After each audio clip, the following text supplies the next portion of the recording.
We continue with the Companion Bible by Bullinger, and we were reading about God in that number 1 in the very beginning of Genesis.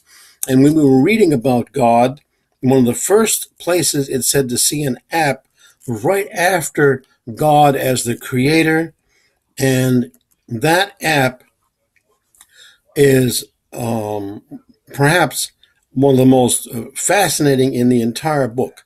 Now, I will just show it to you. You won't be able to read any of it because the print is very small, but what it is saying in that app, this is what it's called the divine names and titles. The divine names and titles, of course, of who? God, naturally. Now, these are the divine names of God and the divine titles of God. And in the Old Testament and the New Testament, there is not just one name God or of God or even a title of God. There are many, many names of God. And it depends on when they were used and who used them and what part of the culture used them and why they were used and so forth. Now, I'll just show that to you briefly so you know what it looks like. But you're not going to get that much out of it because the print is small. But at least you have an idea what it looks like.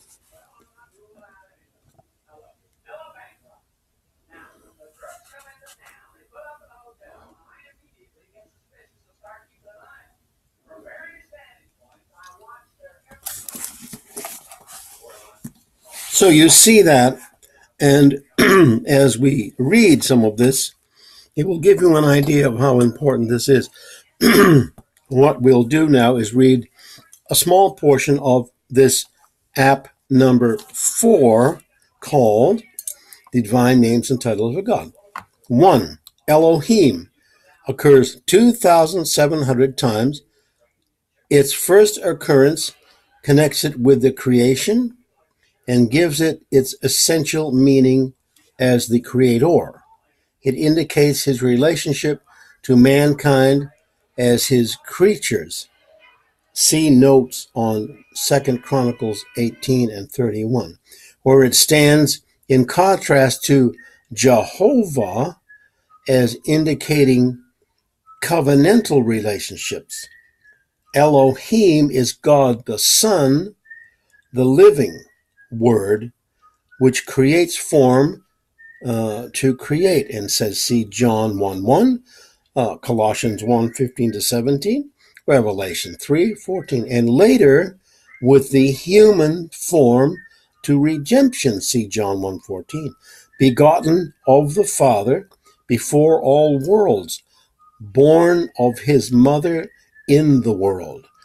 In this creator form he appeared to the patriarchs, a form not temporarily assumed. Elohim is indicated in the AV by ordinary small type God. See table on page 7. Then, next, it goes to Jehovah. While Elohim is God as the creator of all things, Jehovah is the same God in covenant relationship to those whom he has created. And then it gives more scripture to look at and so forth. And it gives Jehovah in many, many places. Now, Jehovah also has a dash after it in some places. Jehovah dash Jireh, Jereh. Jehovah will see or provide. It says where to find it in the scripture. And another one, Jehovah that healeth thee, and I'll show you in scripture. So those are the names of Jehovah or God, and there are many of them all through this that are in great detail, actually the names of God and what they mean and where they appear in the Bible. So just that app by itself, as you can see, is quite fascinating.